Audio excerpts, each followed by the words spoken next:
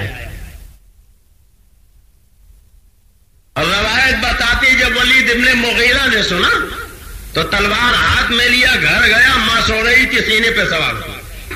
ماں نے آنکھ کھولی، کیا ہے بیٹے؟ کہا ماں میں نے نبی کو مجنوں کہا تھا، قرآن نے میرے 10 عیب گنائے، 9 تو جانتا ہوں میرے ہی ہے، 10واں بھی یقین میرا ہوگا، مگر تجھ سے تصدیق کرانے آیا۔ ماں نے پوچھا ہوا کیا؟ کہا قرآن نے میرے بارے میں کہا کہ اس کا نطفہ صحیح نہیں، اور یہ تو ہی بتائے۔ تو ماں نے کہا ارے بیٹے اگر نطفہ صحیح ہوتا تو ماں کے سینے پہ سوار ہی نہ ہوتا، تجھے اسی سے جان لینا چاہیے، تیرا نطفہ صحیح نہیں ہے۔ کہا مگر ماں ایسا ہوا کیوں؟ کہا تیرا باپ نامرد تھا، دولت بہت تھی، میں نے سوچا یہ دولت غیروں کے ہاتھ میں چلی جائے گی، اس لیے ایک رات میں نے چپکے سے چرواہے کو بلا لیا تھا، اور تو اسی کے لطف سے ہمیں کہنے دیجیے، قرآن کا آئینہ نبی کے خداروں کو دکھا دیجیے، نبی کی توہین وہی کرے گا جو کسی چرواہے کے لطف سے ہوگا، کسی کسیارے کے لطف سے ہوگا، اگر اپنے پاپ کا ہوگا۔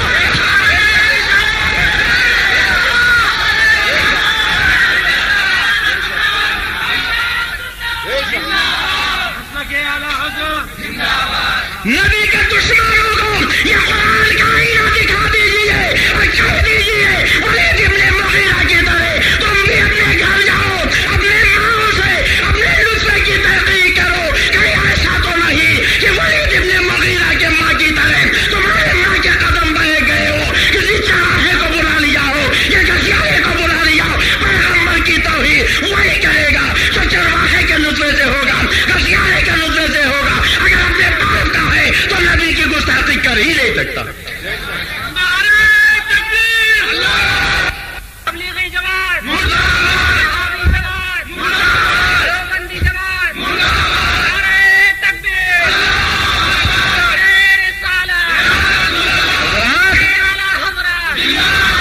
اب آپ بولو نبی کے غداروں کو برا کہنا چاہیے کہ نہیں؟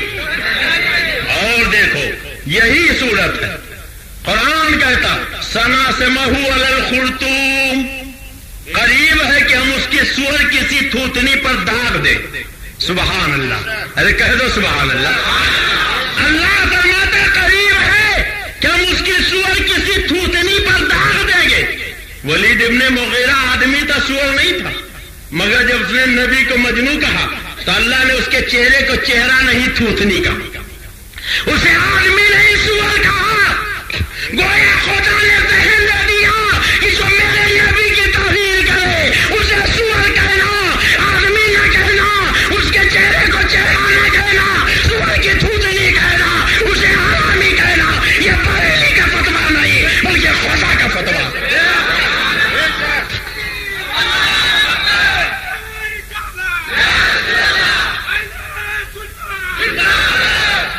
حضرات بولو یہ خدا کی کتاب ہے کہ نہیں؟ سنا آپ نے کہ نہیں سنا؟ اب تبلیغ جماعت والے بڑے بولے بھالے، بڑے سیدھے سادے، ریاض آپ کو کچھ ہم ہی جانتے ہیں، کہتے ہیں صاحب ہم تو اللہ رسول کی بات کرنے آئے۔ بولیے کہتے ہیں کہ نہیں کہتے؟ کیا کہتے ہیں؟ کس کی بات کرنے آئے ہیں؟ زور سے بولیے کس کی بات کرنے آئے ہیں؟ کہتے ہیں صاحب اللہ رسول کی بات کرنے آئے، مگر یہ کتاب ہے مولانا الیاس ان کی دینی دعوت، کتاب نکال لی میاں ندوی نے، اور اس کتاب کا صفحہ ہے 234۔ کون سا صفحہ ہے؟ زور سے بولو 234۔ یہ لکھتے ہیں ظہیر الحسن تبلیغ جماعت قائم کرنے والا ملا کہتا، کیا کہتا ظہیر الحسن؟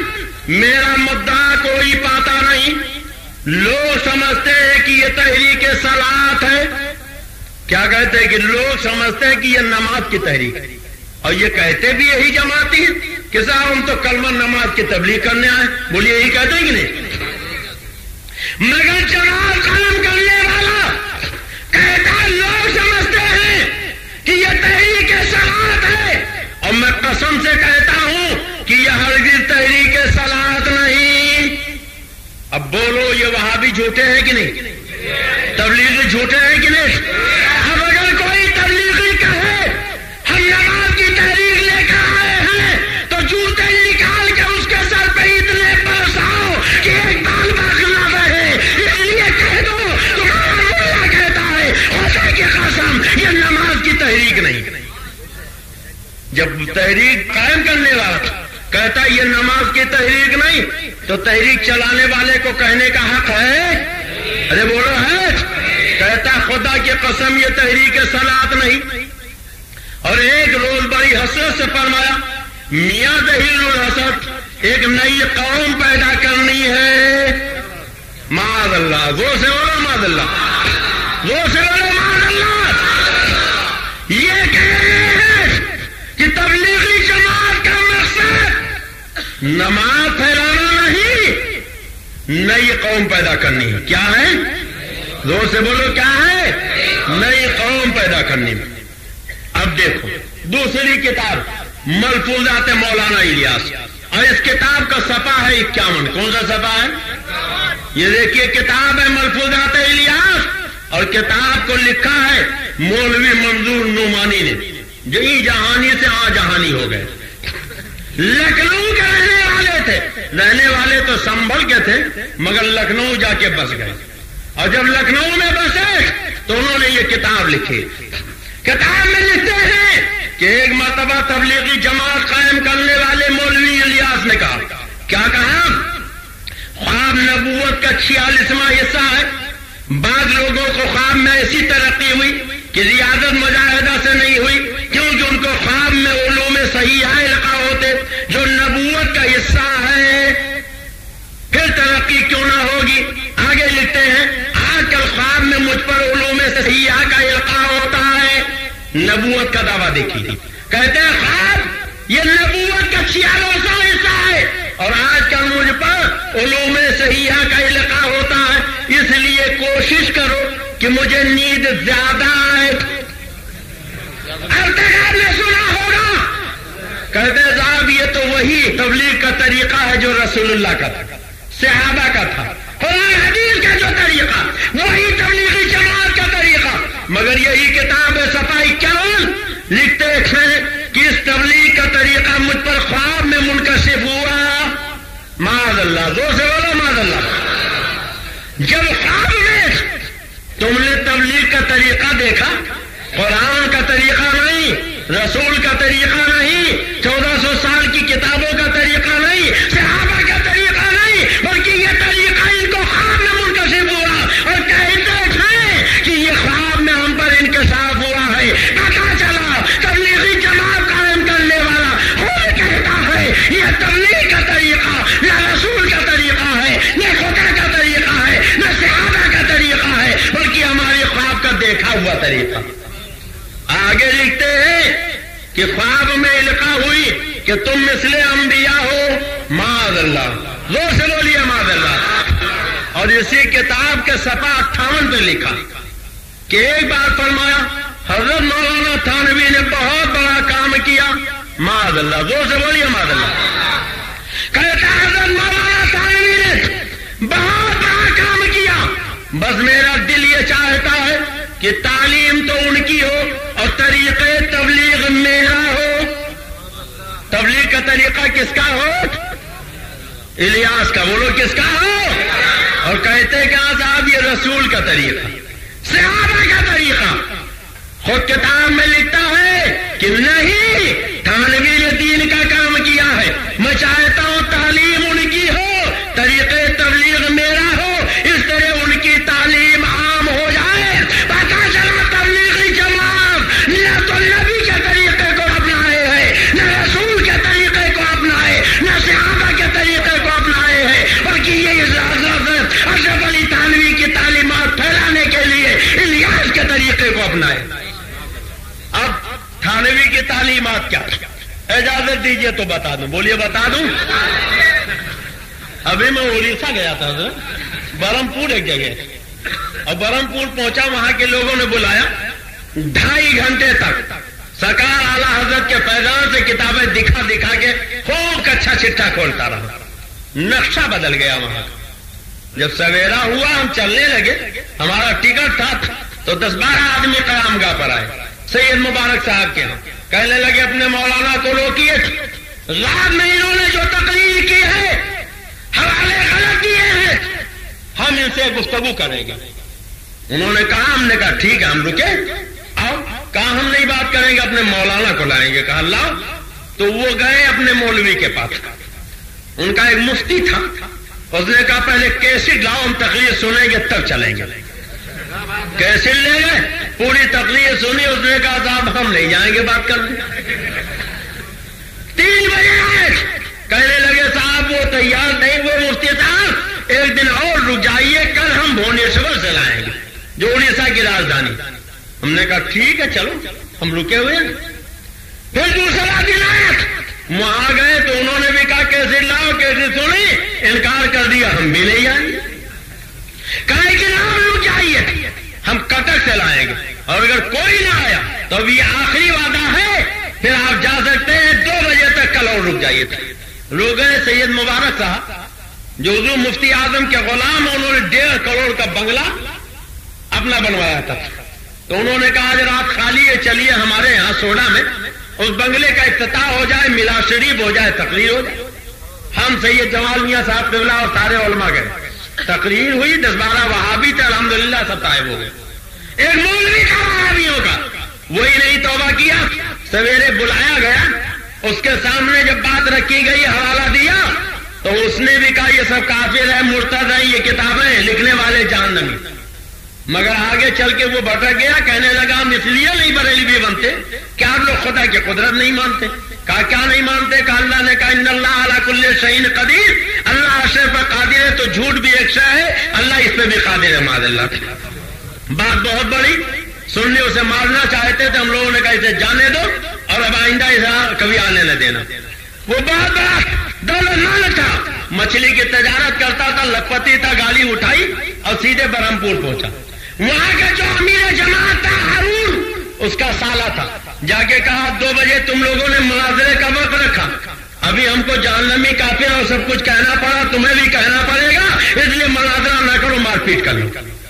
ہم لوگ جب 10 بجے قیام گاہ پر پہنچے تو تقریباً 200 آدمی تلوار, لاٹھی, ڈنڈا لے کے آئے اور مکان کو چاروں طرف سے گھیر لیے. 9 موٹر سائیکلیں حضرت سے ملنے والے آئے تھے, کھڑی تھے, ان کو چکنا چور کر دیا, کھڑکیاں دروازے توڑ ڈالے. 4 بندوقیں بھی وہاں لائسنسی موجود تھی.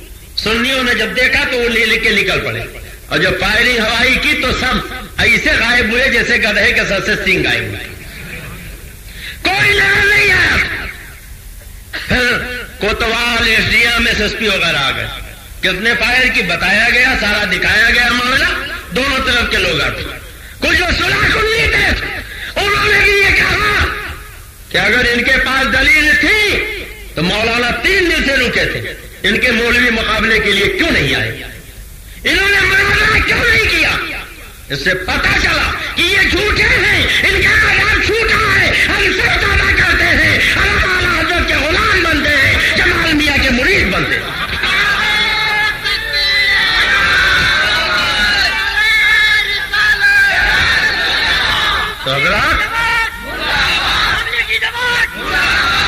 دھوکہ دیتے, کہتے ہیں صاحب ہم تو اللہ رسول کی بات کرنے آئے. تبلیغی جماعت کا مطلب اللہ رسول کی بات پھیلانا, مگر یہ ان کی کتاب ہے, لکھتے ہیں تبلیغی جماعت کا مقصد اللہ رسول کی بات پھیلانا نہیں, بلکہ اشرف علی کی تعلیمات کو پھیلانا. اور طریقہ تبلیغ نبی کا نہیں, صحابہ کا نہیں, بلکہ لکھتے ہیں تعلیم تو اشرف علی کی ہو اور طریقہ تبلیغ میرا, الیاس قادلوی کا. اب اشرف علی کی تعلیمات کیا ہیں, آپ اجازت دیجئے تو بتا دوں. بولیے بتا دوں. سننا چاہتے ہیں لیجیے صاحب, اشرف علی کی تعلیمات بھی سنیے. دیوبندی تبلیغی جماعت کی حقیقت بے نقاب کرنے والی بہترین اردو کتابیں یہ ہیں: خوابوں کی بارات جال حق تبلیغی جماعت حقائق و معلومات کے اجالے میں اردو اور ہندی دونوں زبانوں میں یہ کتابیں دستیاب ہیں. تبلیغی جماعت احادیث کی روشنی میں تمہید ایمان تبلیغی جماعت کا فریب بد مذہبوں سے رشتے جان ایمان. دیوبندی تبلیغی جماعت کی اصلیت ظاہر کرنے والی لاجواب کیسٹیں یہ ہیں. زلزلہ تبلیغی جماعت کا آپریشن باطل کی پہچان کیوں نہیں ہوتے مسلمان ایک وطن کے غدار کون تبلیغی جماعت کا بھیانک چہرہ جنتی کون عقائد باطلہ. ان تمام کیسٹوں اور کتابوں کے لیے مکتبہ رضا 26 کام بیکر اسٹریٹ بمبئی نمبر 3 سے رابطہ کریں. اب اشرف علی کی تعلیمات کیا ہیں؟ آپ اجازت دیجئے تو بتا دوں. بولیے بتا دوں. سننا چاہتے ہیں؟ لیجئے صاحب اشرف علی کی تعلیمات بھی سنیے. یہ دیکھیے جناب تھانوی جی کی کتاب ہے اشرف السمانے. کیا نام ہے اس کا؟ زور سے بولیے. اشرف السمانے. اس میں تھانوی جی کے سمانے حیات لکھی گئی.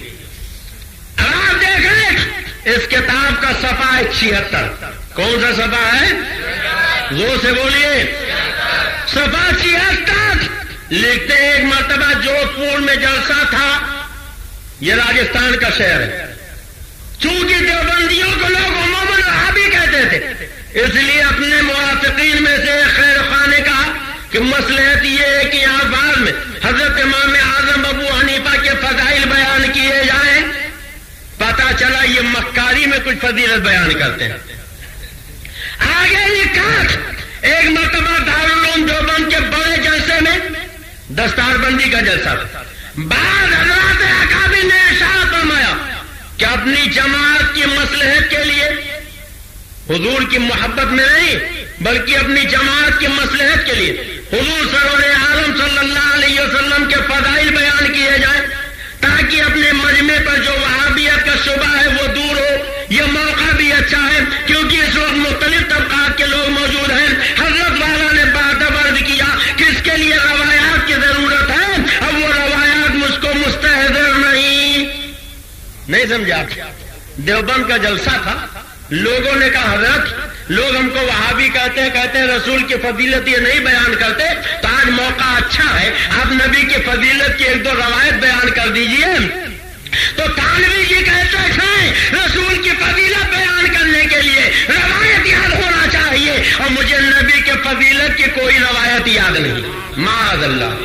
ہماری جماعت کے ان علماء سے کہیے چھوٹے چھوٹے بچوں سے کہیے سرکار کی فضیلت سناؤ تو کہیں گے میرے سرکار وہ ہے جن کے پسینے سے خوشبو پھوٹتی تھی جدھر گزرتے تھے شاہراہیں معطر ہو جاتی تھی. انگلی کا اشارہ کرتے تھے ڈوبا ہوا سورج پلٹ آتا تھا.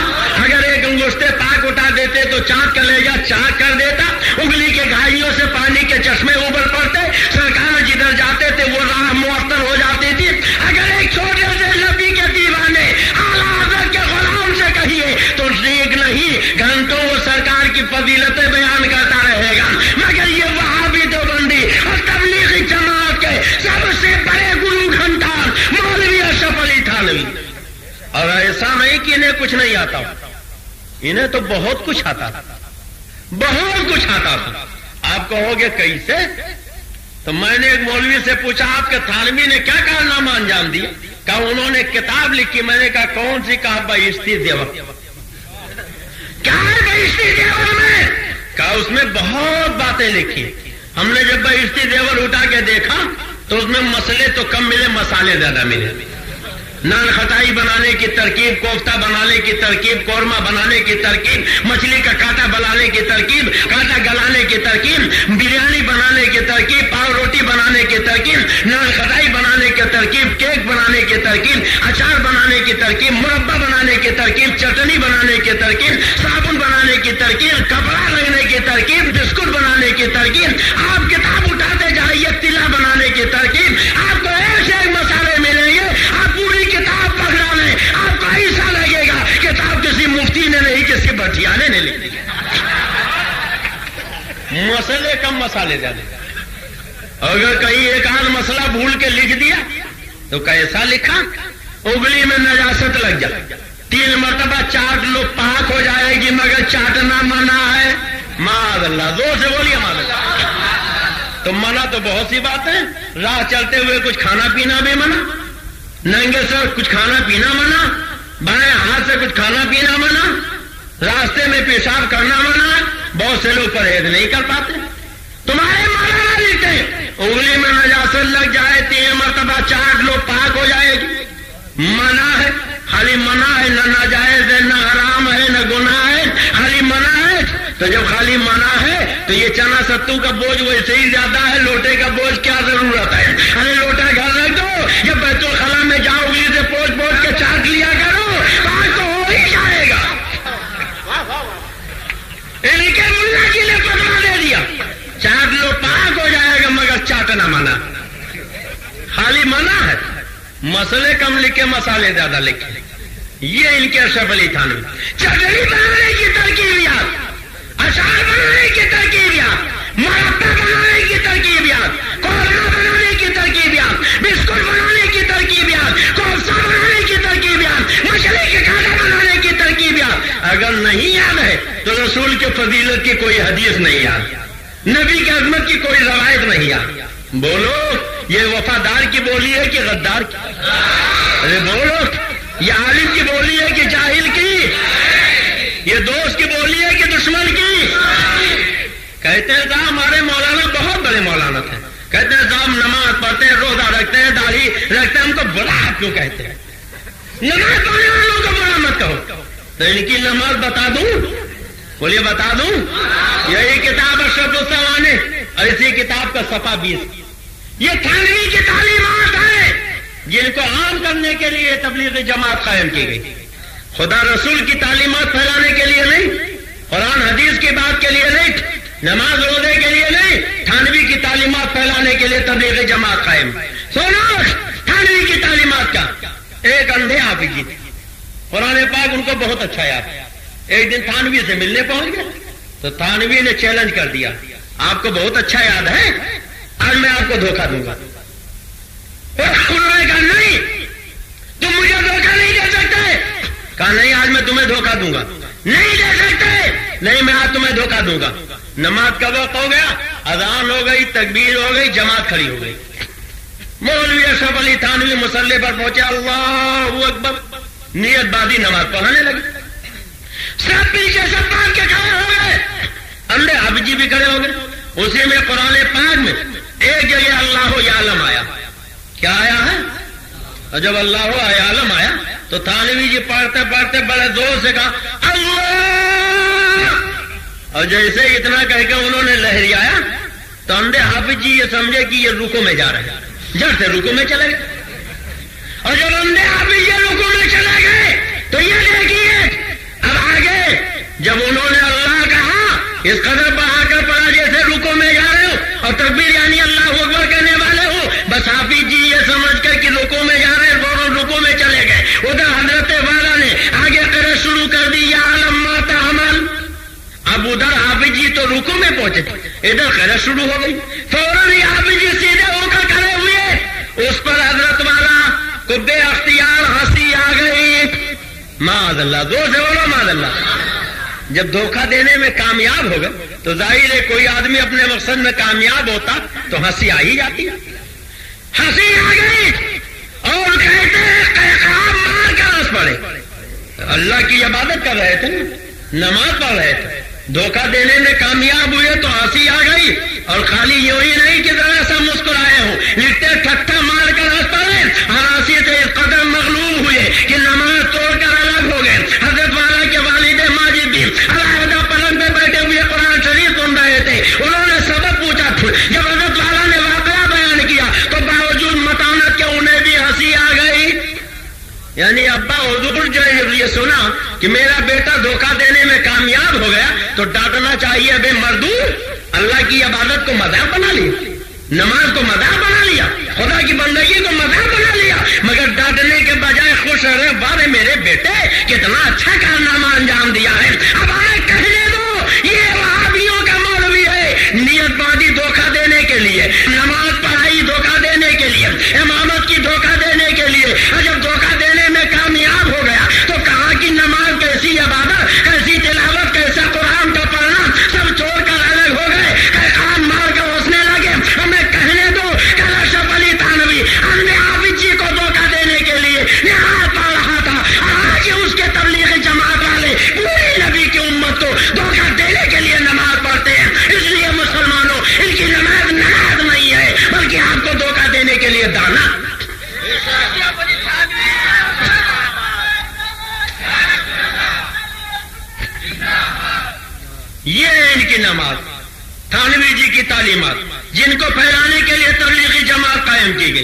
اور اگر اجازت دیجیے تو ایک دو تعلیمات اور بتا دوں کہ نہ بتاؤ؟ سننا چاہتے ہیں کہ نہیں سننا چاہتے؟ یہ دیکھیے صاحب ایک کتاب اور کتاب کا نام ہے ملفوظات حکیم الامت. یہ تھانوی کے ملفوظات اور یہ چھپی ہے دیوبند سے. کہاں سے؟ دیوبند کیا ہے؟ اگر اجازت دیجیے یہ بھی بتا دوں. بریلی کے کوئی مولوی نہیں، خود دیوبند کا فاضل عامل عثمانی کہتا تھا دغا کی دار ہے، یاجوج کی ہے یہ اس میں، وطن فروشی کا وہ بدی کی بے اس میں، جو اس کے نون میں نعرے جہیم غلطاں تو اس کے دار سے دہقانیت نمایاں. ملے گی ہنس تو بے شارہ دیوبند بنا، اب برے خمیر سے یہ شہر ناپسند بنا. فاضل دیوبند عامل عثمانی کہتے ہیں دغا کی دان، یاجوج کی یہ، وطن فروشی کا واو، بدی کی بے، نعرے جہین کا نو اور دہقانیت کا دان جب اکٹھا کیا گیا تب جا کے دیوبند بنا. یہ تمہارا مرکز اور ہمارا مرکز بریلی. بولو کیا ہے؟ زور سے بولو کیا ہے؟ یہ علماء فرماتے بریلی اصل میں بریلی جس کے معنی نجات میری ہے. گویا ہمارے مرکز کا نام ہی بتا رہا، اب ہمارے دامن سے وابستہ ہو جاؤ، نجات حوالے لے. تو یہ ہے دیوبند کی کتاب العبادات الیومیہ. اس کا صفحہ ہے 474. کون سا صفحہ ہے؟ جلد ہے 2 قصہ ہے 5. لکھتے ہیں ایک روز سب لڑکوں لڑکیوں کے جوتے جمع کر کے، لڑکوں کے جوتے تو جمع ہی کیے، تھانوی جی نے لڑکیوں کے بھی جوتے جمع کیے اور ان کو برابر رکھا اور ایک جوتے کو سب کے آگے رکھا. وہ گویا امام تھا اور ان کھڑے کر کے اس پر کپڑے کی چھت بنائی، وہ مسجد قرار دی. جوتا امام، جوتا نمازی، جوتا مقتدی. معاذ اللہ. زور سے بولیے معاذ اللہ. یہ تھانوی کی تعلیمات ہیں جن کو پھیلانے کے لیے تبلیغی جماعت قائم کی گئی.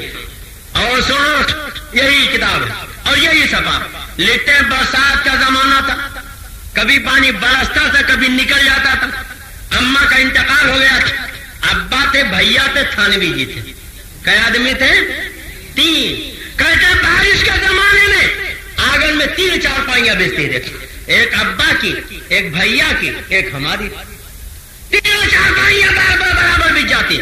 کہتے ایک مرتبہ چپکے سے کیا کیا کہ رسی اٹھائی اور لے گئے ساری چارپائیوں کے پائے کس کے باندھ دیے، خوب جگہ کے باندھ دیے، اچھی طرح رسی سے کس دیا. اب آگے لکھتے ہیں دیکھیے. کہتے ہیں باندھ کے سو گئے، پھر والد صاحب بھی آ کر لیٹ گئے. اتفاق سے بارش آئی، والد صاحب اٹھے، ہم کو بھی اٹھایا، بچپن کی نیند تھی، ہوں کر کے پھر سو گئے. یہ تو آپ جانتے ہیں اگر کوئی سو رہا ہو تو جگانا آسان ہے، اگر کوئی جاگ رہا ہو اس کو جگائیے تو جاگے گا. تب یہ تو جان بوجھ کے سوئے ہوئے تھے نا. اب ابا جگا رہے ہوں کر کے اس کروٹ، پھر جگایا ہوں کر کے اس کروٹ.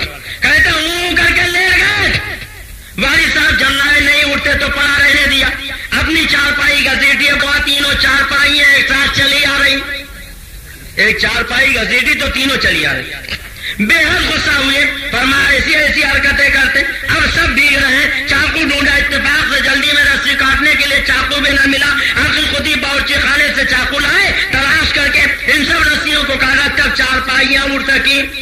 اب دیکھو ابا پریشان ہوئے، بستر بھیگا، چارپائی بھیگی. بولو بھیگی کہ نہیں؟ اور آج کیا کہتا وہ بالوالدین احسانا، ماں باپ کے ساتھ اچھا سلوک کرو. اللہ فرماتا ولا تقل لهما اف ولا تنهرهما. جب تمہارے ماں باپ بوڑھے ہو جائیں تو انہیں اف نہ کہو، انہیں جھڑکو نہیں. ہمارے آپ کے آقا فرماتے، صحابہ نے پوچھا یا رسول اللہ کوئی ماں باپ کے بارے میں فرمائے تو فرمایا ماں باپ ہی تمہاری جنت ہے، ماں باپ ہی تمہاری دوزخ ہے. یعنی چاہو تو ماں باپ کو راضی کر کے جنتی بن جاؤ اور چاہو تو ماں باپ کو ناراض کر کے جہنمی بن جاؤ. نبی فرماتے ہیں ماں باپ سے محبت کرو. خدا فرماتا ماں باپ کو نہ کہو. مگر یہ تبلیغ جماعت کے مولوی اشرف علی تھانوی جو ماں باپ کو پریشان کر رہے ہیں. اب آپ مجھے بتاؤ یہ کسی عالم کا، ارے عالم تو عالم کسی مسلمان کا، مسلمان تو مسلمان کسی انسان کا کام ہو سکتا؟ بولو. اور یہی تعلیمات ہے جن کو پھیلانے کے لیے تبلیغی جماعت قائم کی گئی. نبی فرماتے ہیں ماں باپ سے محبت کرو.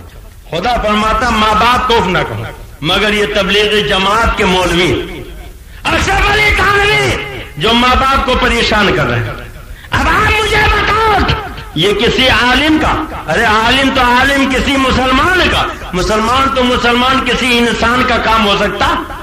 بولو. اور یہی تعلیمات ہے جن کو پھیلانے کے لیے تبلیغی جماعت قائم کی گئی. نبی کی تعلیمات پھیلانے کے لیے نہیں، صحابہ کی تعلیمات پھیلانے کے لیے نہیں. کس کی تعلیمات پھیلانے کے لیے تبلیغی جماعت قائم کی گئی؟ زور سے بولو. تھانوی کی. اگر اجازت دیجیے ایک تعلیم اور بتا دوں. بولیے بتا. یہی کتاب ہے. لکھتے ہیں کہ ایک دن مسجد میں سب نمازیوں کے جوتے جمع کر کے شامیانے پر پھینک دیے. جوتا چورانا آج کا نیا طریقہ نہیں، پہلے ہی سے چلا رہا. کبھی مسجد میں جاؤ، اگر جوتا غائب ہو جائے تو آپ جوتا بعد میں تلاش کرنا، پہلے یہ دیکھنا کوئی جماعتی تو نہیں آ گیا، تھانوی کا ماننے والا تو نہیں آ گیا. یہ کی کتاب میں لکھا تھانوی کا یہ محبوب مشغلہ تھا کہ مسجد کے سارے نمازیوں کے جوتے چورا لیتے تھے. اور سنو لکھتے ایک مرتبہ ان کے ماموں تھے، گرمی میں کہیں سے بھوکے پیاسے گھر آئے اور کھانا نکال کر کھانے میں مشغول ہو گئے. گھر کے سامنے بازار ہے، تھانوی جی دوڑے ہوئے گئے اور سڑک پر سے کتے کا چھوٹا سا پلا پکڑا، گھر لا کر ماموں کے دال کی رکابی میں رکھ دیا. معاذ اللہ. زور سے بولیے معلوم. اتفاق سے ماموں بیچارے نابینا تھے. اب جب انہوں نے دال کی رکابی میں کتے کا پلا رکھ دیا تو ماموں نے روٹی توڑ کے دال میں ڈبونا چاہا تو دال کے بجائے کتا لگا. اب بیچارے روٹی چھوڑ کر کھڑے ہو گئے اور کچھ نہیں کہا. اب مجھے بتاؤ اگر دال کی رکابی میں کتے کا پلا رکھنا یہ کسی مجدد کا کام ہو سکتا؟ جوتے چورانا کسی مجدد کا کام ہو سکتا؟ ماں باپ کو پریشان کرنا کسی مجدد کا کام ہو سکتا ہے؟ نماز میں دھوکہ دینا کسی مجدد کا کام ہو سکتا ہے؟ تو ایسا مجدد وہابیوں کو مبارک ہو اور بریلی کا مجدد ہمیں مبارک ہو. یہی وہ تعلیمات ہیں جن کو پھیلانے کے لیے تبلیغ جماعت قائم کی گئی. اگر اجازت دیجیے بالکل آخری بات بتا دوں بڑی بھیانک بات ہے. یہ دیکھیے صاحب کہتے ہیں ایک روز میں پیشاب کر رہا تھا. تھانوی جی کہتے ہیں ایک دن میں موت رہا تھا. بھائی صاحب نے آ کر میرے سر پہ پیشاب کرنا شروع کر دیا. آوے کا آوا خراب ہے، خود ہی نہیں خراب ہے، بھیا بھی وہی سے. کہتے ہیں میں پیشاب کر رہا تھا، بھیا آئے اور میرے سر پہ پیشاب کرنا شروع کر دیا. ایک روز ایسا ہوا کہ بھائی صاحب پیشاب کر رہے تھے تو یہ چوکنے والے کہاں تھے؟ کہتے ہیں بھائی صاحب پیشاب کر رہے تھے، میں نے ان کے سر پہ پیشاب کرنا شروع کر دیا. بدلہ پورا کر لیا. اتفاق سے اس وقت والے صاحب تشریف لے آئے. فرمایا یہ کیا حرکت ہے؟ میں نے عرض کیا ایک روز انہوں نے میرے سر پہ پیشاب کیا تھا، بھائی صاحب نے بالکل انکار کر دیا، مختصر سے پٹائی ہوئی. اب آگے لکھتے غرض جو کسی کو نہ سوجتی تھی وہ ہم دونوں بھائیوں کو سوجتی تھی. بالکل 100% سچی بات کہہ دی. اب بتاؤ نماز میں دھوکہ دینا کبھی آپ کو سوجھا؟ نبی کے علم پاک کو کتے سور کے علم سے تشبیہ دینا معاذ اللہ کبھی آپ کو سوجھا؟ ماں باپ کو پریشان کرنا کبھی آپ کو سوجھا؟ جوتے چورانا کبھی آپ کو سوجھا؟ ماموں کے دال کی رکابی میں کتے کا پلا رکھنا کبھی آپ کو سوجھا؟ بھائی کے سر پہ پیشاب کرنا کبھی آپ کو سوجھا؟ کہتے جو کسی کو نہ سوجھتی تھی وہ ہم دونوں بھائیوں کو سوجھتی تھی. اور یہی وہ تعلیمات ہیں جن کو پھیلانے کے لیے ان وہابیوں نے تبلیغی جماعت قائم کی. اللہ تعالیٰ ایسی گندی جماعت سے ہمیں دور رہنے کی توفیق عطا فرمائے. حضرات اگر اجازت دیجیے تو کچھ باتیں اور عرض کر دوں. یہ دیکھیے کتاب ہے، کتاب کا نام ہے تقویت الایمان. کیا نام ہے؟ یہ تقویت الایمان نہیں بلکہ تفویت الایمان، ایمان کو فوت کر دینے والی کتاب. کتاب لکھی ہے اسماعیل دہلوی نے، حاشیہ چڑھایا علی میاں ندوی نے، اور یہ کتاب چھپی ہے ندوہ سے. کہاں سے؟ اور یہ دیکھیے عرض ناصر میں صفحہ 4 پہ لکھا مولانا زکریا کاغلوی نے جو تبلیغی نصاب لکھنے والے علی میاں سے کہا کہ آپ اس کتاب کا ترجمہ کیجیے. ندوہ کے نصاب میں شامل کیجیے. کہتے ہیں انہی کے کہنے پر میں نے یہ کتاب لکھی, اس کا ترجمہ کیا اور ندوہ کے نصاب میں شامل کر لیا.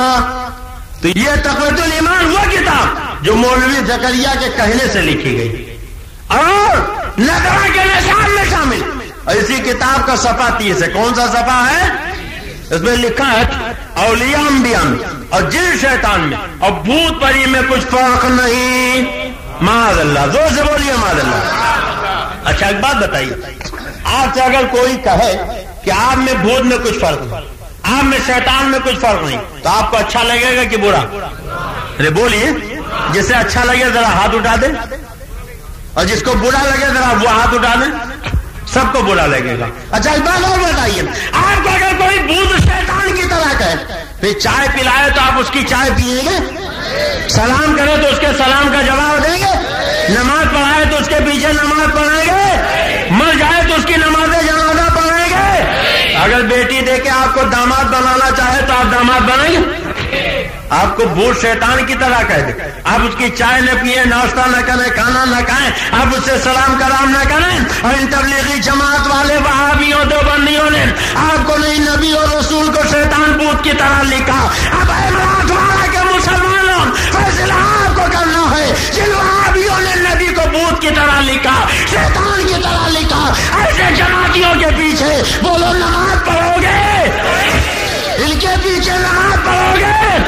ان کے یہاں شادی بیاہ کرو گے؟ ان سے سلام کرام کرو گے؟ ان کو اپنی مسجد میں آنے دو گے؟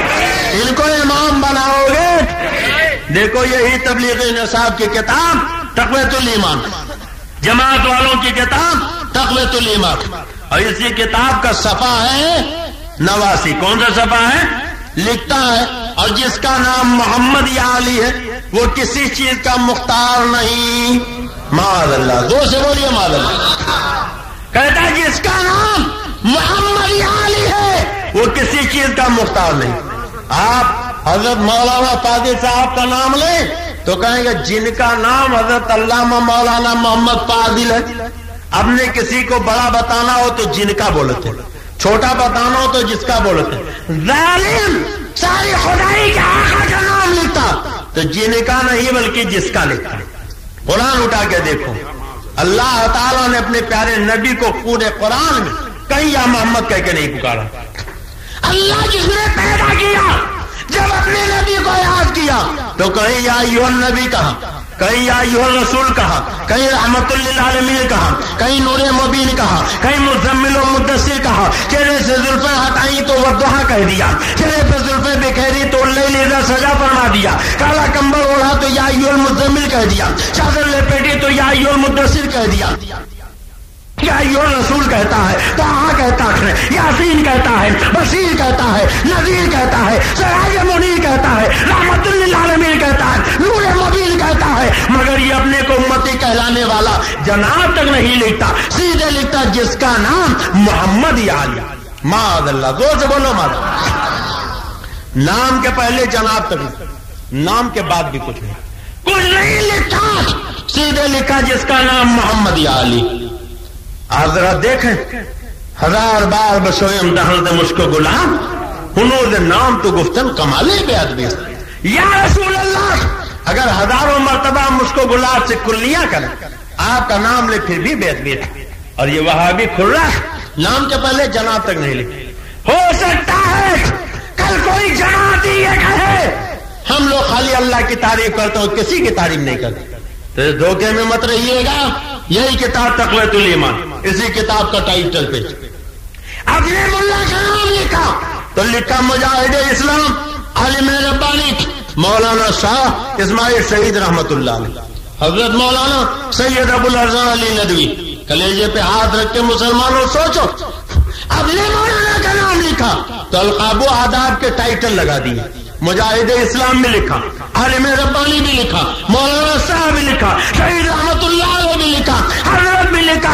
اپنے مولانا کا نام لکھا تو مجاہد اسلام لکھا, عالم ربانی لکھا, حضرت لکھا, مولانا لکھا, شاہ لکھا, اور ساری خدائی کے آقا کا نام لکھا، محبوب خدا کا نام لکھا، تو و یاسین کا نام لکھا، بشیر و نذیر کا نام لکھا، تو جناب تک نہیں لکھا، سیدھے لکھا جس کا نام محمد علی ہے وہ کسی چیز کا مالک و مختار نہیں۔ اعتبار کے مسلمانوں، یا تم مصطفیٰ کی توہین نہیں، جس پیغمبر کا تم کلمہ پڑھتے ہو اس نبی کی توہین ہے۔ ابو بکر امتی کا کلیجہ تڑپ جاتا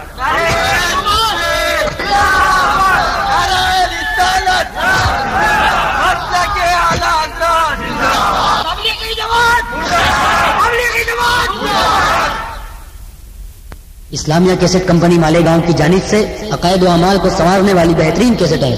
علامہ اختر رضا خان غری میاں کی آواز میں ثواب اعظم، یاد رضا، ترانہ حمد، الحاج محمد یوسف رضا قادری صاحب کی لاجواب تقریر زلزلہ، تقلید حق یا باطل، علامہ قمرالزمان اعظمی صاحب کی شاندار کیسٹیں، مفتی اعظم عالم شان نبی مولانا سید شاہ تراب الحق قادری صاحب کی تقریریں، مقام مصطفیٰ اور ترجمہ قرآن، جنگ بدر، بیماریوں کا قرآنی علاج، تقلید اور مذہب حنفی، نماز کے مسائل، روزہ کے مسائل، وضو پاکی اور زکوٰۃ کے مسائل، علامہ مشتاق احمد نظامی رحمۃ اللہ علیہ کی تقریریں، دیوبندی بولتے ہیں مگر سمجھتے نہیں، روحانیت کیا ہے، مولانا غلام محی الدین سبحانی صاحب کی کیسٹیں، پیارے نبی کی پیاری زندگی، قیامت کا منظر، علم غیب، توبہ، شان غوث اعظم، مولانا عبد المصطفیٰ حشمتی صاحب کی تقریریں، وطن کے غدار کون، کیوں نہیں ہوتے مسلمان ایک، باطل کی پہچان، دیوبند کا بے حیا مجدد جناب اویس رضا قادری صاحب کی ناقیہ کیسٹیں،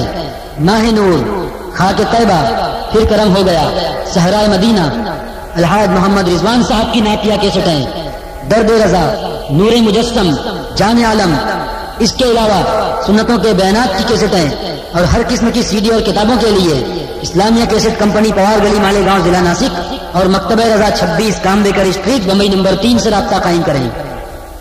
حضرات بولو، اس میں تمہارے پیغمبر کی توہین ہے کہ نہیں ہے؟ ارے بولیے ہے کہ نہیں؟ یہی تقویت الایمان ہے اور اسی کتاب کا صفحہ 126 ہے۔ کون سا صفحہ ہے؟ یہ دیکھیے لکھا، سارا کاروبار جہان کا اللہ ہی کے چاہنے سے ہوتا ہے، رسول کے چاہنے سے کچھ نہیں ہوتا۔ معاذ اللہ، زور سے بولیے معاذ اللہ، سب مل کے بولیے معاذ اللہ۔ اور ہمارے سرکار اعلیٰ حضرت کیا کہتے ہیں؟ امام اس کو محبت کیا کہتے ہیں؟ کون اعلیٰ حضرت؟ ماں عرب نے تجھ کو یہ گانا گائے، آجم نے تیرا ترانہ، کہہ دو سبحان اللہ۔ ماں عرب نے تجھ کو یہ گانا گائے، آجم نے تیرا ترانہ، اور مانے تجھ کو سارا زمانہ، ہم یہ سنت اعلیٰ حضرت۔ کون اعلیٰ حضرت؟ وہ اعلیٰ حضرت کہ چیر پڑے چوٹی کے محاورے، آگے ہر کے جبڑے، چیر پڑے چوٹی کے محاورے، آگے ہر کے جبڑے، خنجر حق کا خوب چلایا، ہم یہ سنت اعلیٰ حضرت۔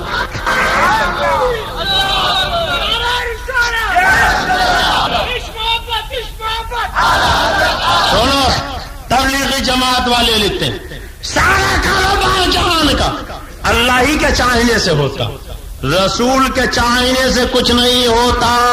معاذ اللہ، زور سے بولو معاذ اللہ۔ اور میرے اعلیٰ حضرت فرماتے ہیں، اے جماعتیوں، اے وہابیوں، اے تبلیغیوں، وہ تمہارا ڈپلیکیٹ رسول ہوگا، وہ تمہارا بنسپتی نبی ہوگا، وہ تمہارا ڈالڈا مار کا پیغمبر ہوگا جو خدا کی چاہت کے علاوہ چاہتا۔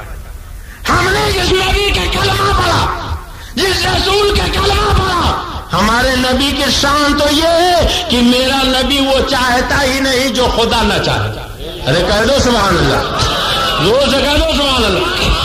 ہمارا نبی وہ ہے جو وہی چاہتا ہے جو اس کا خدا چاہتا ہے، اور سن لو، خدا وہی چاہتا ہے جو اس کا پیارا مصطفیٰ چاہتا ہے۔ ہمارا نبی وہ چاہتا ہے جو خدا چاہتا ہے، اور خدا وہ چاہتا ہے جو پیارا مصطفیٰ چاہتا ہے۔ وہی قول خدا بند تعالی بے شک جو ہوا آپ کا فرمان رسول عربی۔ اور اگر یقین نہیں ہے تو دو دو چار کے شکل میں کچھ ایسی باتیں بتا دوں کہ ہمارے محترم حضرت علامہ فاضل صاحب نہ ہو، حاجی توفیق صاحب نہ ہو، تو آپ تنہا مناظرہ کر لیجئے۔ بولیے بتا دوں؟ یہ بتا دوں؟ جماعت والے کہتے ہیں سب اللہ کے چاہنے سے ہوتا، رسول کے چاہنے سے کچھ نہیں ہوتا۔ ہم کہتے ہیں رسول وہ چاہتے ہی نہیں جو اللہ نہ چاہتا، ہمارے سرکار وہی چاہتے جو خدا چاہتا تھا، لیکن اگر تم نے الگ الگ کر دیا تب آؤ بتاؤ آپ کے ہاں نماز ہوتی ہے؟ ارے بولی ہوتی ہے؟ 5 وقت کی مسجد ہے آپ کے جالنا میں، تو جب نماز ہوتی ہے تو نماز سے پہلے اذان بھی ہوتی ہوگی، بولی ہوتی ہے؟ فجر سے پہلے اذان ہوتی ہے، ظہر عصر مغرب عشاء سے پہلے اذان ہوتی ہے، اذان ہوتی۔ ہم نے تو دیکھا خالی جالنا میں نہیں، مالیگاؤں میں بھی اذان ہوتی، بمبئی میں بھی اذان ہوتی، ابھی گوا گئے تھے تقریر کے لیے، دیکھا وہاں بھی اذان ہوتی، کرناٹک گئے وہاں بھی، بنگال میں بھی، بہار میں بھی، اڑیسہ میں بھی، 4 مرتبہ دبئی گئے وہاں بھی، مکہ شریف مدینہ شریف گئے وہاں بھی، ساری دنیا میں جہاں جہاں مسجد ہے جب نماز ہوتی ہے تو نماز سے پہلے بولو کیا ہے؟ نماز سے پہلے اذان ہوتی۔ اچھا جناب، فجر سے پہلے اذان، ظہر سے پہلے اذان، عصر سے پہلے اذان، مغرب سے پہلے اذان، عشاء سے پہلے اذان، 5 وقت نماز سے پہلے اذان۔ تم کہتے ہو اللہ کے چاہنے سے ہوتا، رسول کے چاہنے سے کچھ نہیں، تو قرآن کے کس پارے میں ہے؟ اللہ نے کب کہا فجر سے پہلے اذان دو، ظہر سے پہلے اذان دو، عصر مغرب عشاء سے پہلے اذان دو؟ پورے قرآن میں کہیں ہے؟ پورا قرآن پڑھ ڈالیے، اللہ نے اذان کا حکم ہی نہیں دیا، اور جب اللہ نے اذان کا حکم نہیں دیا تو فجر سے پہلے اذان کیوں دیتے ہو؟ ظہر سے پہلے اذان کیوں دیتے ہو؟ مغرب عشاء سے پہلے اذان کیوں دیتے ہو؟ کہو گے عبد المصطفیٰ اللہ نے نہیں حکم دیا مگر رسول اللہ نے دیا۔ بولو اذان کا حکم کس نے دیا؟ زور سے بولو کس نے دیا؟ جس کا یہ عقیدہ ہے کہ رسول کے چاہنے سے ہوتا تو اسے چاہیے کہ اذان دے کے نماز پڑھے، اور تبلیغی جماعت کا عقیدہ ہے کہ رسول کے چاہنے سے کچھ نہیں ہوتا، تو ان وہابیوں سے کہہ دو اگر تمہاری ماں نے خطا نہیں کی ہے تو اپنی مسجدوں میں اذان دینا بند کرو، فجر کی اذان بند کرو، ظہر کی اذان بند کرو، عصر کی اذان بند کرو، مغرب کی اذان بند کرو، عشاء کی اذان بند کرو۔ اب اگر اذان دینا ہے تو اس کی ایک ہی صورت ہے کہ جالنا کے چوراہے پر تقویت الایمان میں آگ لگا دو، وہابیوں سے توبہ کرو، اور بریلی کی چوکٹ پکڑ کے کہو میں مجرم ہوں آقا مجھے ساتھ لے لو، یہ راستے میں ہے کیا بچا؟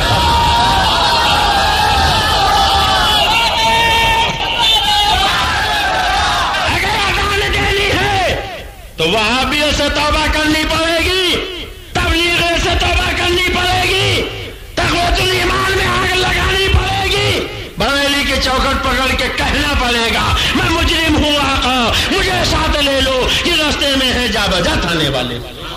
اچھا ایک بات اور بتائی، آپ کے یہاں مسجدوں میں جمعہ بھی ہوتا؟ بولیے ہوتا؟ تو جمعہ سے پہلے خطبہ بھی ہوتا ہوگا؟ سنتے ہیں کہ دیر میں جاتے ہیں، گھڑی دیکھتے رہتے ہیں، جب امام صاحب اللہ اکبر گئے تب مسجد میں پہنچے، خطبہ سننا واجب، خطبہ ہوتا ہے۔ اچھا جناب، آپ ہی کے یہاں نہیں، ہم نے تو دیکھا دیوبند میں بھی خطبہ ہوتا، اذان بھی ہوتی، ندوہ میں بھی خطبہ اذان، ساری دنیا میں خطبہ اذان۔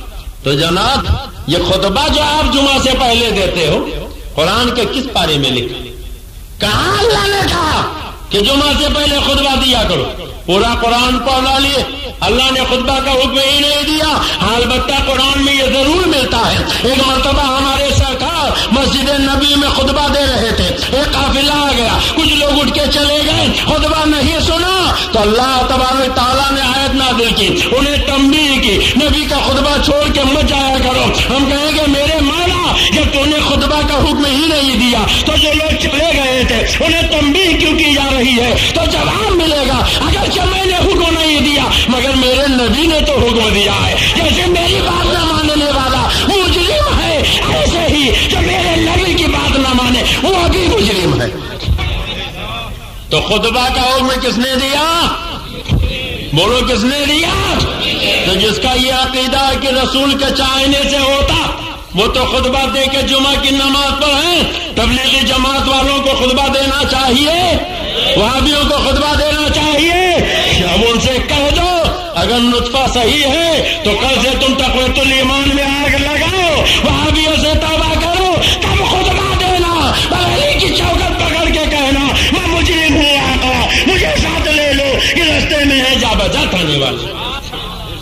اچھا ایک بات اور بتائیے، جاللہ میں لوگ مرتے بھی ہیں؟ مرتے ہیں کہ نہیں مرتے؟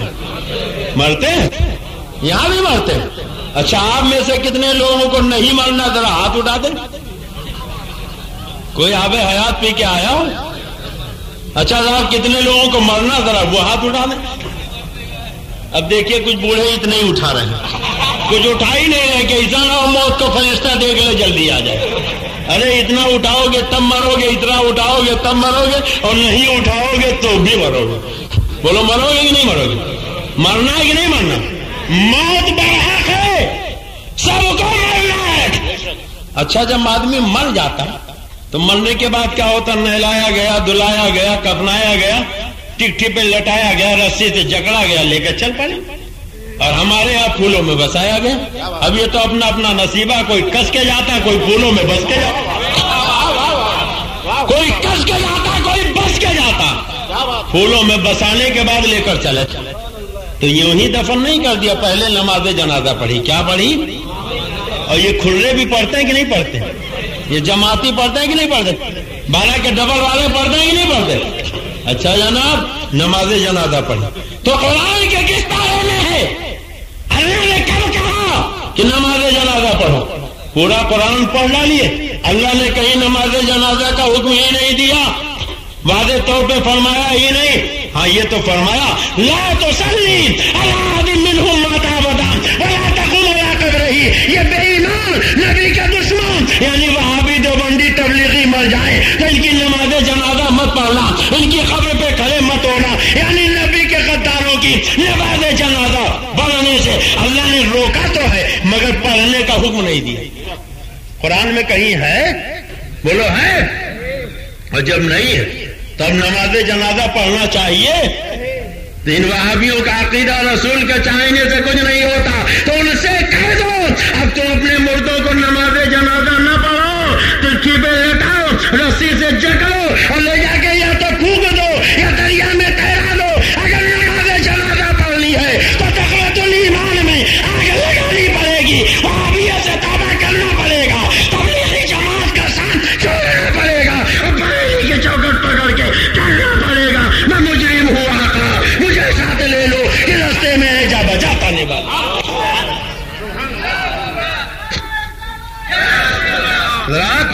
بمبئی کا ایک لکھپتی سیٹ بیٹا جوان ہو گیا، شادی کا ارادہ ہوا، بڑے قبر و فر سے بارات سجائی۔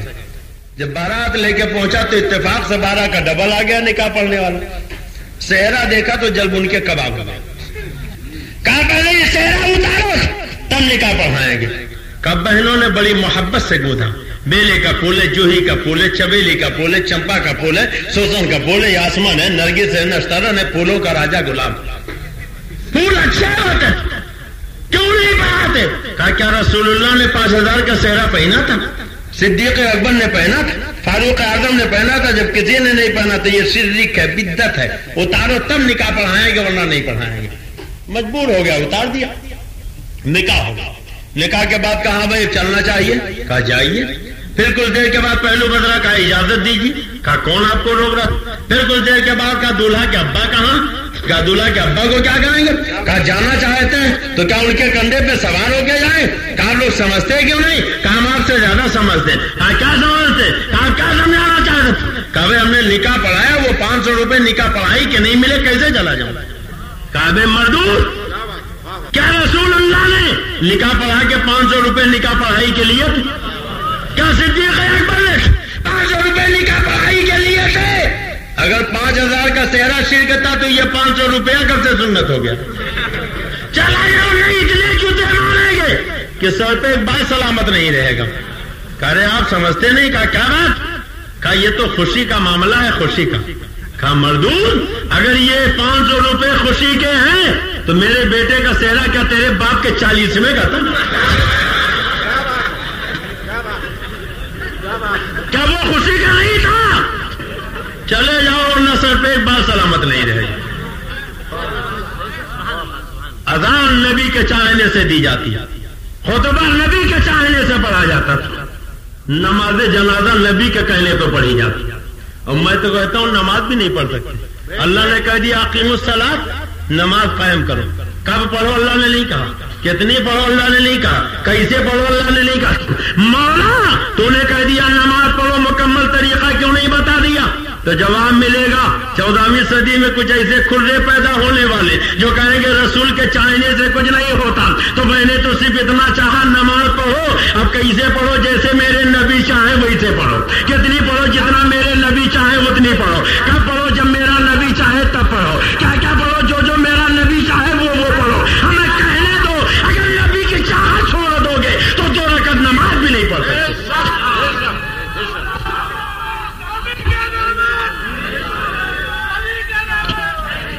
حضرات یہ تو خالی آپریشن ہو رہا، اب دوبارہ بلائیے گا تب پوسٹ مارٹم ہوگا، ابھی تو خالی آپریشن ہے، پوسٹ مارٹم کا نمبر بعد میں آئے گا انشاءاللہ۔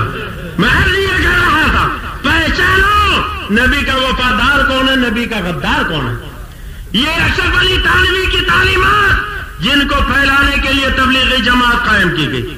یہ دیکھیے کتاب کا نام ہے الامداد، بولو کیا نام ہے؟ الامداد۔ یہ رسالہ دیوبند سے چھپا اور اس رسالے میں لکھا ہے کہ ایک مرتبہ تھانوی کے ایک مرید نے نیند میں پڑھا لا الہ الا اللہ اشرف علی رسول اللہ معاذ اللہ، اور جب جاگ گیا تو اس نے سوچا کلمہ غلط پڑھ گیا، لاؤ پھر سے صحیح پڑھیں، تو جاگنے کے بعد بھی پڑھتا لا الہ الا اللہ اشرف علی رسول اللہ۔ پھر سوچا لاؤ درود پڑھیں، تو لکھتا جب درود پڑھا تو پڑھا اللہم صلی علی سیدنا و نبینا مولانا اشرف علی معاذ اللہ، زور سے بولو معاذ اللہ۔ اب کہتا حضور بتائیے کیا ہے؟ تو کہتے اس واقعے میں تسلی تھی جس کی طرف تم رجوع کرتے ہو، بے تعالیٰ متبع سنت ہے۔ اے مراکوارا کے مسلمانوں، تھانوی کو کہنا چاہیے یہ شیطانی وسوسہ ہے، کفری عقیدہ ہے، توبہ کر کے پھر سے ایمان لاؤ اور مدینے والے کا کلمہ پڑھو، مدینے والے کا درود پڑھو۔ مگر اپنا کلمہ پڑھوایا، اپنا درود پڑھوایا اور کہا اس میں تسلی ہے، اور یہی وہ تعلیمات ہیں جن کو پھیلانے کے لیے تبلیغی جماعت قائم کی گئی۔ اب بولو مسلمانوں، تبلیغی جماعت کو آپ اچھا جانتے ہو کہ برا؟ ایک بولی کے آستانے پر آئے، دیکھو کتاب کا نام ہے تجدید احیاء الدین، کیا نام ہے؟ اور اس کتاب کا صفحہ ہے 96۔ کون سا صفحہ ہے؟ زور سے بولیے۔ لکھا جو لوگ حاجتیں طلب کرنے کے لیے اجمیر یا سالار مسعود کی قبر یا ایسے ہی دوسرے مقامات پر جاتے ہیں، وہ اتنا بڑا گناہ کرتے ہیں کہ قتل و زنا کا گناہ اس سے کم تر ہے، معاذ اللہ۔ زور سے بولو معاذ اللہ، سارا مہینہ بولے معاذ اللہ۔ آپ بزرگوں کے ہاں جاتے ہو، بولو جاتے ہو، حضرت شیر سوار رحمت اللہ علیہ کے آستانے پر آتے ہو، کتنے لوگ آتے ہیں؟ سب ہاتھ اٹھا دیتے، ماشاءاللہ سب آتے ہیں۔ یہ حضرت کا کون سا عرس ہے؟ 724واں سالانہ، گویا 724 سال سے حضرت کا عرس سے پاک ہو رہا۔ کتنے دنوں سے؟ زور سے بولیے، کتنے دنوں سے؟ 724 سال سے ہمارے حضرت کا عرس ہو رہا۔ اور دیوبند ندوہ کی زندگی کتنی ہے؟ زیادہ سے زیادہ 150 سال۔ کتنی؟ تو مزاروں پر جانے والوں کو شرک کرنے والے، مزار پہ جانے والوں کو قبر پجواتی دردی کرنے والے، ان کی زندگی کتنی؟ اور جاننے والوں کی جاننے میں کتنی؟ 724 سال۔ اب آپ بتاؤ جو 724 سال پرانی بات ہو وہ صحیح ہے یا 150 سال کی؟ ہم ایسی کوئی کتابیں قابل ضبط سمجھتے ہیں کہ جن کو پڑھ کے بیٹے باپ کو خبتی سمجھتے ہیں، اور حضرت کا عرس تو 724 سال سے ہو رہا، مگر آج ہی عطائے رسول ہند الولی خواجہ خواجگاں سرکار غریب نواز اجمیری کا عرس ہوا۔ سبحان اللہ، سب مل کے کہہ دو سبحان اللہ۔ سرکار غریب نواز کا کون سا عرس تھا؟ جی 790 سالانہ۔ کون سا عرس تھا؟ 790 سالانہ۔ گویا 790 سال سے ہند کے راجا ہم سب کے خواجہ عطائے رسول غریب نواز کا وہ سو رہا. بولو کب سے ہو رہا؟ کب سے ہو رہا؟ بریلی شریف کو 100 سال, دیوبند کو 150 سال, اور خواجہ کا عرض کتنے دنوں سے؟ کہتے ہیں بریلی کے اعلیٰ حضرت نے بدعت رائج کی, انہوں نے عرس شروع کیا, انہوں نے چادر کاغذ شروع کیا, انہوں نے یہ عرسوں پہ حاضری دلائی. ارے 790 سال سے خواجہ غریب نواز کا عرس ہو رہا ہے, 724 سال سے حضرت احمد شیر سہار کا عرس ہو رہا ہے, اور تم نے جسے شرک و بدعت کہنا شروع کیا تو بریلی کے تاجدار نے کوئی نیا طریقہ نہیں شروع کیا جو 724 سال پرانا تھا, 790 سال پرانا تھا, جسے تم مٹانا چاہتے تھے.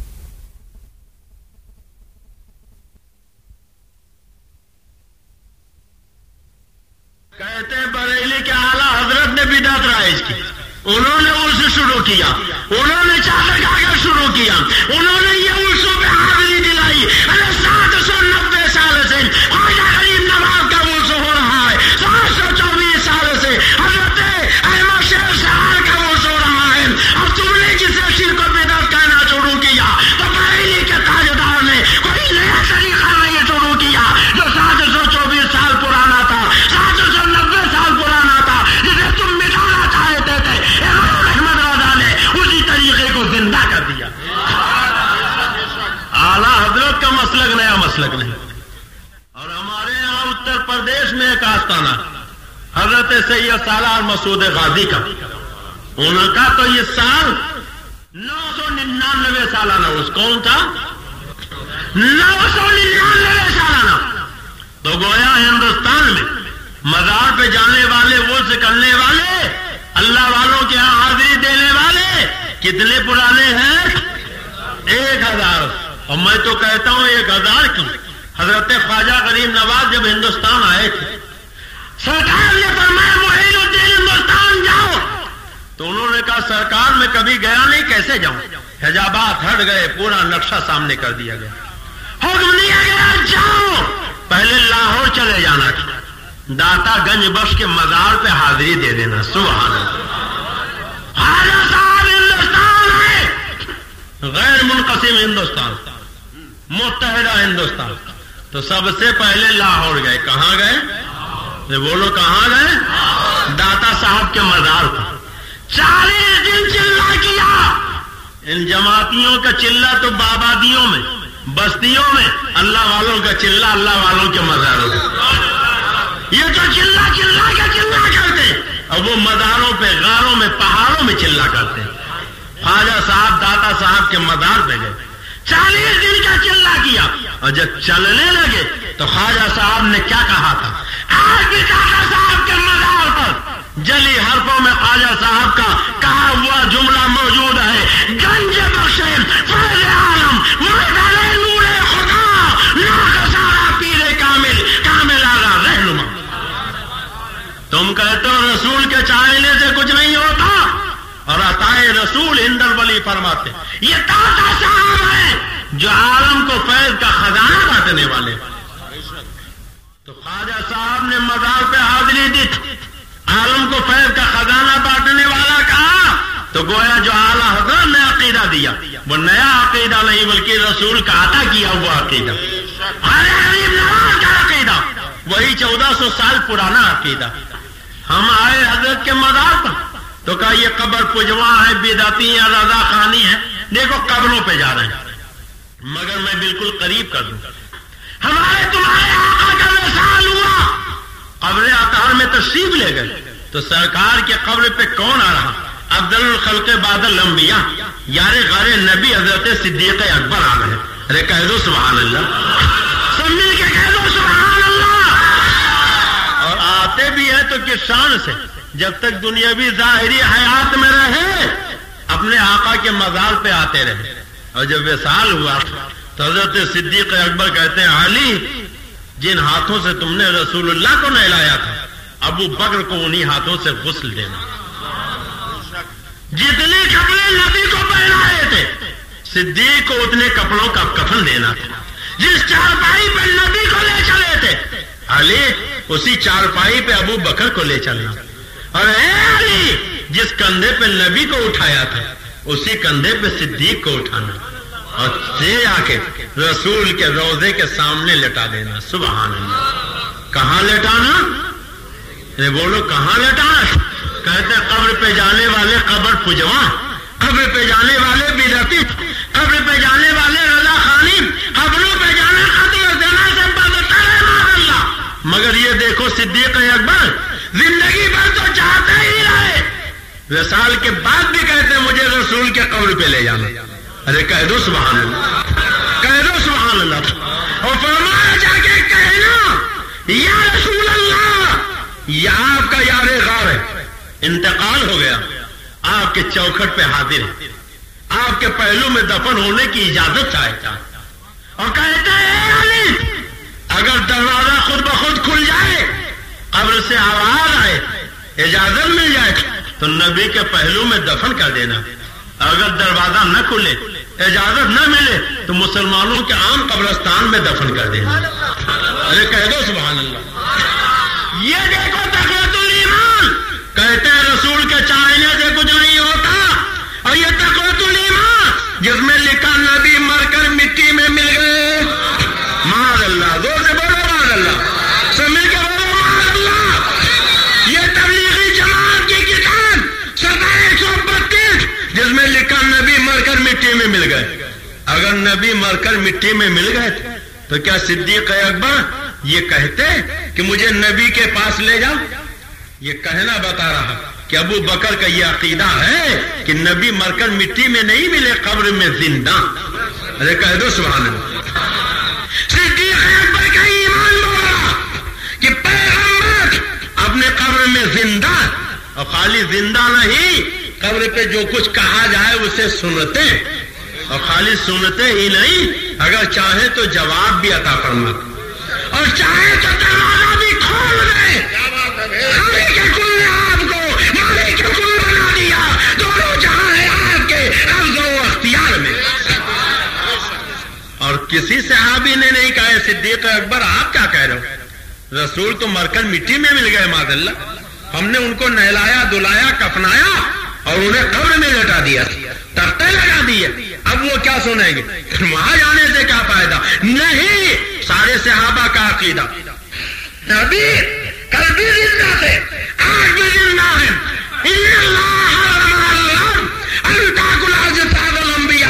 نبی اللہ حیون، بے شک اللہ نے زمین پہ حرام قرار دے دیا کہ انبیاء کے جسموں کو کھائے، نبی اپنی قبروں میں زندہ.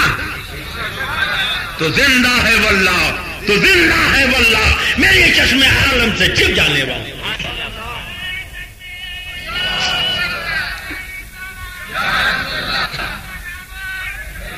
کوئی ایک تو صحابی کہتا کہ ابو بکر جو نبی مر گئے معاذ اللہ، ان کے یہاں لے جانے سے کیا فائدہ؟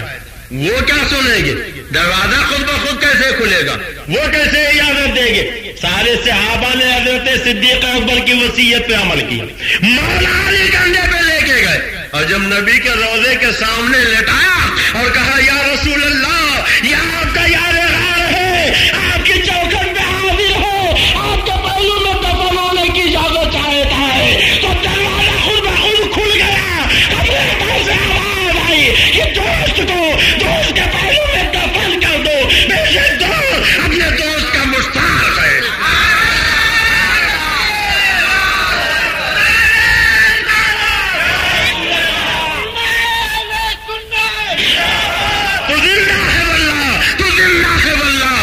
چشم عالم سے چھپ جانے والے. کل بھی زندہ تھے میرے آقا، آج بھی زندہ ہے میرے آقا. کون نہیں جانتا؟ ہماری ماں، تمہاری ماں، ساری امت کی ماں حضرت عائشہ بھی جاتی تھی اپنے شوہر نامدار کے قبر پہ. کہتے ہیں قبر پجما ہے، بدعتی ہے، رضا خانی قبر پہ جانے والے. فرماتی حضرت عائشہ کہ پہلے میں بے حجاب جاتی تھی اور بعد میں اچھی طرح چہرے ڈھکے جانے لگی. تو لوگوں نے کہا ہے ام المومنین، اب آپ اتنا اہتمام کیوں کرتے؟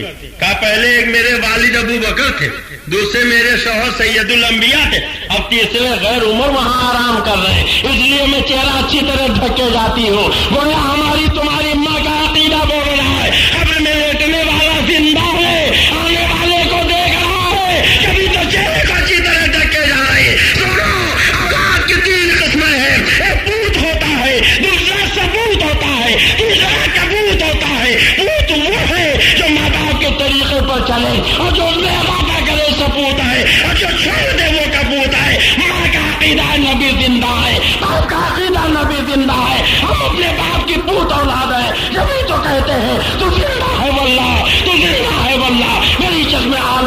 جانے والا.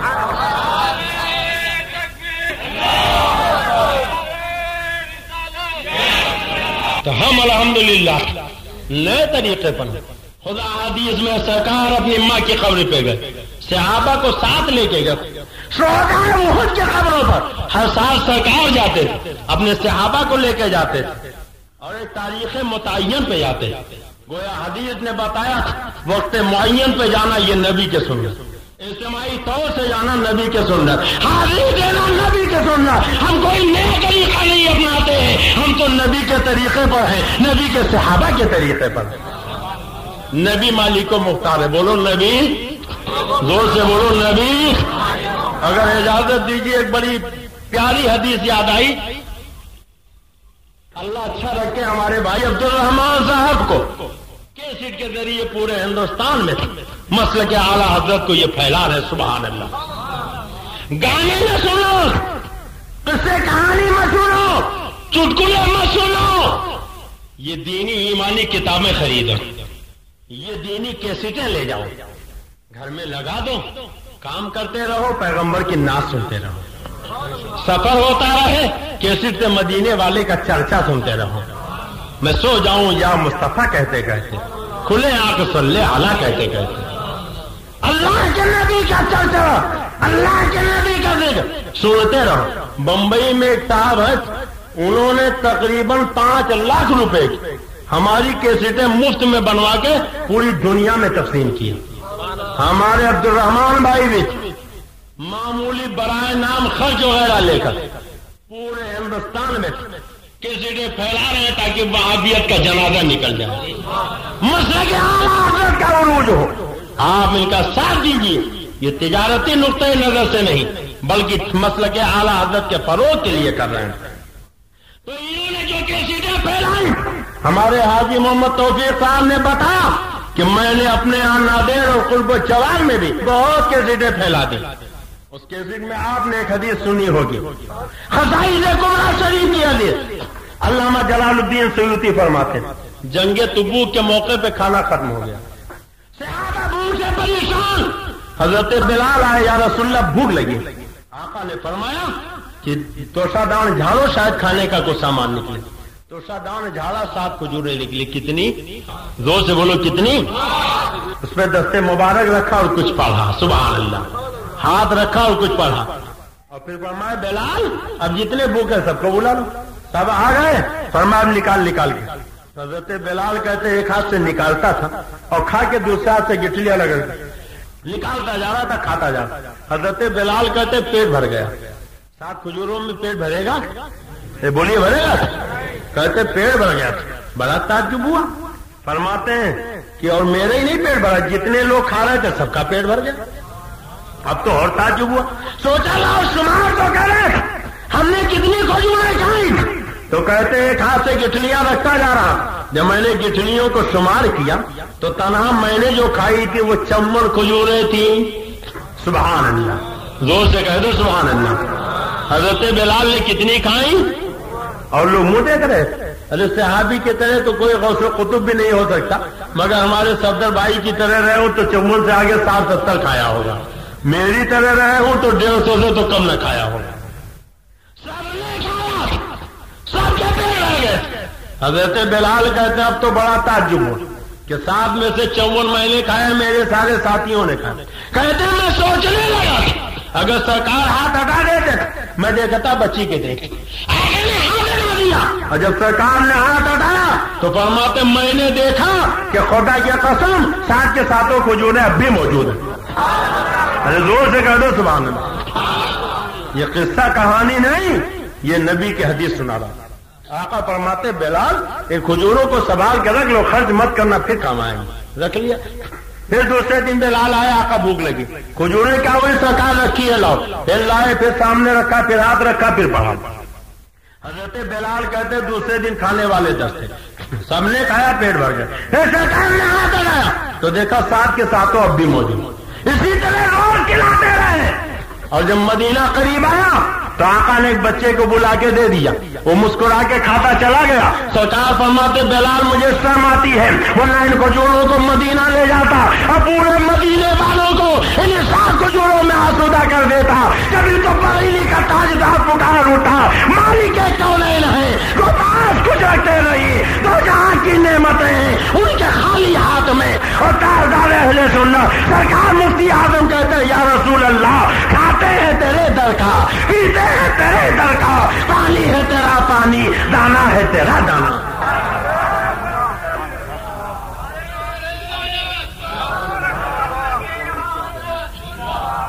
تو نبی مالک بھی ہے مختار بھی ہے، بولو نبی مالک بھی ہے مختار بھی ہے۔ اب یہ وہابی کھلے کہتے ہیں کسی چیز کا مالک و مختار نہیں۔ ہم قبروں پر جاتے ہیں تو کیا کہتے ہیں، یہ قبر پجواں ہے بدعتی رضا خانی۔ اب خالی آخری بات، یہ کتاب کا نام ہے ارواح ثلاثہ۔ کیا نام ہے اس کتاب کا؟ صفحہ 339۔ کہتے ہیں ایک مرتبہ نانوتا میں جانا بخار کی کثرت ہو گئی۔ آپ کے جالنا میں اگر جوڑی بخار پڑ جائے، آپ ڈاکٹر کے ہاں جاؤ گے، وید کے ہاں جاؤ گے، حکیم کے ہاں جاؤ گے، ٹیبلٹ لوگے، کیپسول لوگے، انجیکشن لگواؤ، بولو یہی ہوگا کہ نہیں؟ مگر جب ان کے نانوتا میں جوڑی بخار پڑا تو نہ ڈاکٹر کے ہاں گئے، نہ وید کے ہاں گئے، نہ حکیم کے ہاں گئے، نہ ٹیبلٹ لیا، نہ انجیکشن لیا، نہ کیپسول لیا۔ کہاں گئے؟ سیدھے اپنے مولانا کی مرگھٹ پہ گئے، اور خالی گئے نہیں، کہتے سو جو سر مولانا کی قبر سے مٹی لے جا کر باندھ لیتا، اسے ہی آرام ہو جاتا۔ ہم آئے حضرت شیر سوار کے آستانے پر، گلاب کے پنکھڑی اٹھا کے ہونٹ پہ رکھ لیں تو کہتے ہیں یہ قبر پجوا ہے، بدعتی ہے، رضا خانی ہے، دیکھو قبر کا پھول کھا رہے تھے۔ ارے ہم تو قبر پجوا کہنے والوں، تم تو قبر چٹوا ہو۔ ارے بولو ہے کہ نہیں؟ تم تو قبر چٹوا ہو۔ یہ تمہارے دیوبند کی کتاب ہے۔ کہتے ہیں جو مولانا کے مرگٹ کی مٹی اٹھا کے باندھ لے اسے آرام ہو جائے۔ بس اس کثرت سے مٹی لے گئے کہ جب بھی قبر پہ مٹی ڈلواؤں تب ہی ختم۔ صبح ڈلوایا دوپہر میں ختم، دوپہر میں ڈلوایا شام میں ختم، شام میں ڈلوایا رات میں ختم۔